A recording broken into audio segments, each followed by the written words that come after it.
स्वागत है सभी स्नेहीजन का आज की इस प्रश्न श्रृंखला में। कैसे हैं आप सभी लोग? उम्मीद करता हूँ सही होंगे। आइए देखते हैं आदिकाल के प्रश्न और उनके उत्तर। प्रश्न संख्या 1 है, शिव सिंह सरोज की प्रस्तुति किस पद्धति पर की गई है? उत्तर होगा वर्ण क्रमानुसार। शिव सिंह सरोज में जो कवियों का जो प्रस्तुति है, कवियों का जो वर्णन है, वो उनके नाम के वर्ण के आधार पर किया गया है। Modern vernacular literature of Hindustan का हिंदी अनुवाद कब और किसने किया? तो डॉक्टर किशोरीलाल गुप्त ने सन 1957 ईस्वी में modern vernacular literature of northern Hindustan, जो जॉर्ज ग्रियर्सन का साहित्य इतिहास है, उसका अनुवाद किया। जॉर्ज अब्राहम ग्रियर्सन के साहित्यिक इतिहास ग्रंथ का नाम क्या है? तो जॉर्ज अब्राहम ग्रियर्सन के साहित्यिक इतिहास ग्रंथ का नाम सभी लोग जानते हैं, modern vernacular literature of northern Hindustan. Modern vernacular literature of northern Hindustan. Modern vernacular literature of Hindustan का प्रकाशन किसने किया? तो एशियाटिक सोसाइटी ऑफ बंगाल ने modern vernacular literature of Hindustan का प्रकाशन किया। अगला प्रश्न है, जॉर्ज अब्राहम ने हिंदी साहित्य को कितने भागों में बांटा है? तो जॉर्ज अब्राहम ग्रियर्सन ने कुल 11 भागों में हिंदी साहित्य के काल को बांटा हुआ है। अगला प्रश्न है, भक्ति काल को हिंदी साहित्य का स्वर्ण काल की संज्ञा किसने दी? उत्तर है जॉर्ज अब्राहम ग्रियर्सन। स्वर्ण काल जॉर्ज अब्राहम ग्रियर्सन ने कहा। किसको? भक्ति काल को। भक्ति काल को हिंदी साहित्य का स्वर्ण काल किसने कहा? George Abraham Grierson. मिश्र बंधु के क्या क्या नाम हैं? अर्थात मिश्र बंधुओं में कौन 3 नाम हैं? तो पहला है गणेश बिहारी मिश्र, सुखदेव बिहारी मिश्र और श्याम बिहारी मिश्र। ये तीनों मिश्र बंधु कहलाए, जिन्होंने मिश्र बंधु विनोद नामक ग्रंथ की रचना की है। मिश्र बंधु विनोद कितने खंडों में विभाजित है? तो मिश्र बंधु विनोद 4 खंडों में विभाजित है, माफ कीजिएगा। उसमें प्रथम 3 खंड 1913 में प्रकाशित हुए हैं और 14 खंड 1934 में प्रकाशित हो पाया है। प्रश्न नंबर 8 है, मिश्र बंधु विनोद में कितने कवियों का परिचय व रचनाएं हैं? मिश्र बंधु विनोद एक बहुत ही बृहद हिंदी साहित्य में सबसे बड़ा साहित्य इतिहास ग्रंथ है, जिसमें लगभग 5000 कवियों का कवि परिचय है। 5000 कवियों का कवि परिचय है। इसी प्रकार अगला प्रश्न है, हिंदी साहित्य का इतिहास आचार्य रामचंद्र शुक्ल ने जो लिखा है, में कवि परिचय का आधार ग्रंथ क्या है? तो किस ग्रंथ के आधार पर उन्होंने ये लिखा हुआ है? तो उत्तर है मिश्र बंधु विनोद। जो मिश्र बंधुओं ने जो 1913 और 1934 में जो रचना की है, उसी को आधार बनाकर यहाँ पर प्रस्तुत किया गया है। मिश्र बंधु विनोद ग्रंथों में काल विभाजन कितने काल में है? मिश्र बंधु विनोद में जो काल विभाजन है वो मुख्य रूप से 5 भागों में है। आरंभिक काल, माध्यमिक काल, अलंकृत काल, परिवर्तन काल और वर्तमान काल। इसमें भी पूर्व आरंभिक, उत्तर आरंभिक, माध्यमिक काल में पूर्व माध्यमिक, उत्तर माध्यमिक, अलंकृत काल में पूर्व अलंकृत, उत्तर अलंकृत, परिवर्तन काल और वर्तमान काल, इस प्रकार से बटा हुआ है। अगला है, मिश्र बंधुओं ने काल विभाजन का आधार क्या माना है? मिश्र बंधुओं ने जो काल विभाजन है वो किस आधार पर किया हुआ है? तो 5 भागों में मिश्र बंधुओं का ने किया है। तो वो क्या है? लगभग साहित्यिक प्रवृत्ति है। साहित्यिक प्रवृत्ति जैसी जैसी रही है, पहले आदि काल में जो प्रवृत्ति रही है, फिर भक्ति काल में प्रवृत्ति जो रही है भक्ति की, इसी प्रकार से रीति काल में जो प्रवृत्ति रही है, उस प्रवृत्ति के आधार पर किया। मिश्र बंधु विनोद में रचनाओं के मूल्यांकन का आधार की कौन सी पद्धति है? तो मिश्र बंधु विनोद में रचनाओं का मूल्यांकन तुलनात्मक प्रवृत्ति के आधार पर किया है।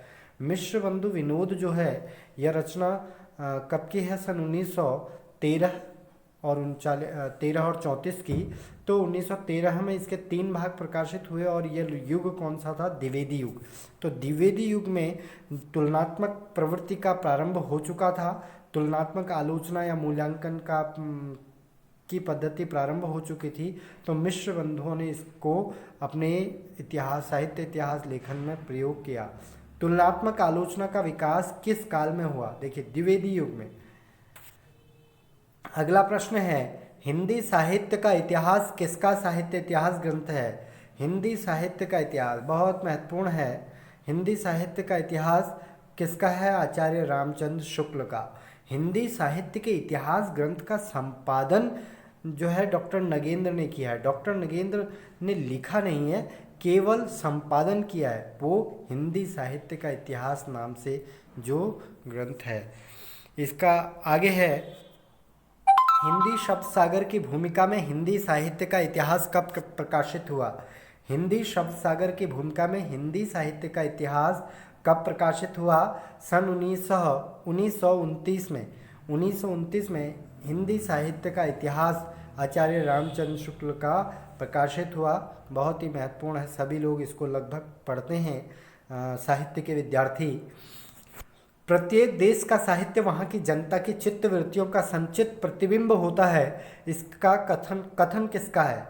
यह कथन आचार्य रामचंद्र शुक्ल जी का है। अगला प्रश्न है, शुक्ल जी का साहित्य इतिहास चिंतन किससे प्रभावित था? शुक्ल जी का साहित्य इतिहास चिंतन पाश्चात्य विचारक टेन से प्रभावित था। टेन से काफ़ी वो प्रभावित थे। शुक्ल जी के साहित्य इतिहास का चिंतन कैसा है, यानी कि साहित्य इतिहास किस प्रकार का है? तो उनका जो इतिहास है वो प्रत्यक्षवादी या विधेयवादी कहलाता है। विधेयवादी कहलाता है या प्रत्यक्षवादी कहलाता है। जो हो रहा होता है, जो परिस्थितियों के अनुसार उनको जोड़ के देखते हैं, वर्तमान परिस्थितियों के अनुसार। आचार्य हजारी प्रसाद द्विवेदी जी का आलोचनात्मक साहित्यिक दृष्टिकोण कैसा था? आचार्य हजारी प्रसाद द्विवेदी जी जो थे, परंपरा को जोड़ के चलते थे। पुरानी घटनाओं को, पुरानी परंपराओं को जोड़ के नई घटना के साथ जोड़ के लिखते थे, तो या अपनी आलोचना करते थे। तो उसमें जो है परंपरावादी या ऐतिहासिक इनको कहा जाता है, इनका दृष्टिकोण। काल विभाजन में शुक्ल ने किस पद्धति का प्रयोग किया? तो काल विभाजन में आचार्य रामचंद्र शुक्ल ने विधेयवादी प्रवृत्ति का प्रयोग किया है। इन्होंने विधेयवादी प्रवृत्ति का प्रयोग करके कालों का, समय का विभाजन किया है। रीति आदिकाल, भक्ति काल, रीति काल और आधुनिक यानी कि गद्य काल जो है। तो आचार्य शुक्ल ने हिंदी साहित्य को कितने कालखंडों में विभाजित किया है? बहुत महत्वपूर्ण।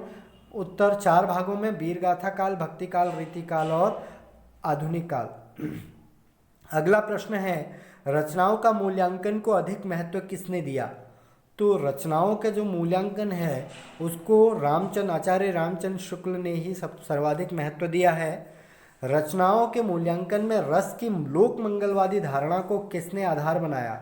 रचनाओं का जो मूल्यांकन है उसमें लोक मंगलवादी धारणा किसने शुरू की? तो आचार्य रामचंद्र शुक्ल ने लोक मंगलवादी धारणा को आधार बनाया। इसी कारण इनको ये कहा जाता है कि इन्होंने तुलसीदास को केंद्र में रखकर आलोचनाएं की है, क्योंकि तुलसीदास की जो रचनाएं थी वो लोक मंगलवादी धारणा को लेकर चलती थी।